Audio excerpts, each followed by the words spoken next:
आमची शाळा SPH high school Bordi 1986-87 ची आमची बॅच. आमच्या B डिव्हिजनचं चौथं गेट टुगेदर. या अगोदर 3 गेट टुगेदर बोर्डीला झाली. आज केळव्याला बीटल लीफ रिसोर्टला. गेट टुगेदर कुठेही असू दे, आपण भेटतो हे महत्त्वाचं. काही कामामुळे आमची बरीचशी मित्रमंडळी आली नाहीत. खूप कमी जण आहोत, पण ठीक आहे. शाळा, शाळेतील मित्र मैत्रिणी, शाळेतील शिक्षक हे आपल्यासाठी नेहमी खासच असतात. तशाच शाळेतील आठवणीही खासच असतात. आमच्या घरापासून 1.5 किलोमीटर अंतरावर आमची शाळा. पावसाळ्यात, थंडीत, उन्हाळ्यात आम्ही चालतच शाळेत जायचो आणि चालतच यायचो, तेही मस्त मजा मस्ती करत. आत्ता बोर्डीला रिक्षाने जातो हा भाग वेगळा.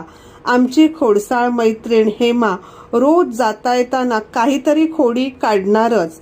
आत्ता अगदी छोटी छोटी मुलं कडक इस्त्रीचा युनिफॉर्म, गळ्यात वॉटर बॉटल, पाठीवर बॅग, पायात सॉक्स, शूज असं रुबाबा शाळेत जातात.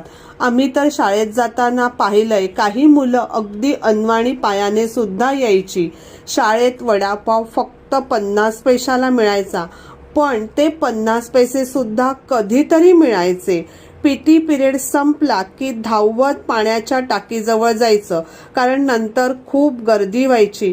पाणी पिण्यासाठी ग्लास सुद्धा नसायचा. हाताच्या ओंजळीने पाणी प्यायचो, पण ती मजा मात्र वेगळीच होती. आम्ही आत्ता सगळे 50शी ओलांडलेले, 60कडे झुकत चाललेले. आम्ही तसे अभ्यासात बेताचेच, पण सगळे आपल्या व्यवसायात, नोकरीत, घरात छान सेटल झालेले आहेत. काहींच्या मुलांची लग्न झालेली आहेत, काहींची नातवंड देखील आहेत. 2 दिवस, 2 नाही तर 1.5 दिवस, पण छान गप्पा मारत, मस्करी करत, डान्स करत एन्जॉय केलं. या सगळ्यात रोजच्या कामातून सुट्टी, स्पेशली आम्हाला वाटतं प्रत्येकाने स्वतःसाठी हा वेळ काढलाच पाहिजे. सगळ्यात महत्त्वाचं, गेट टुगेदरचं आयोजन आमचे बोर्डीत राहणारे वर्गमित्र करतात. त्यामध्ये सगळ्यात मोठा वाटा आहे प्रफुल्ल पष्टे याचा.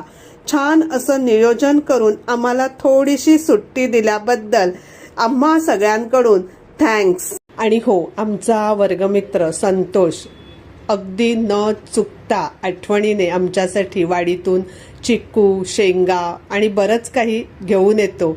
अगदी माहेरी गेलेल्या मुलींना कसं सगळं बांधून देतात, अगदी तसंच.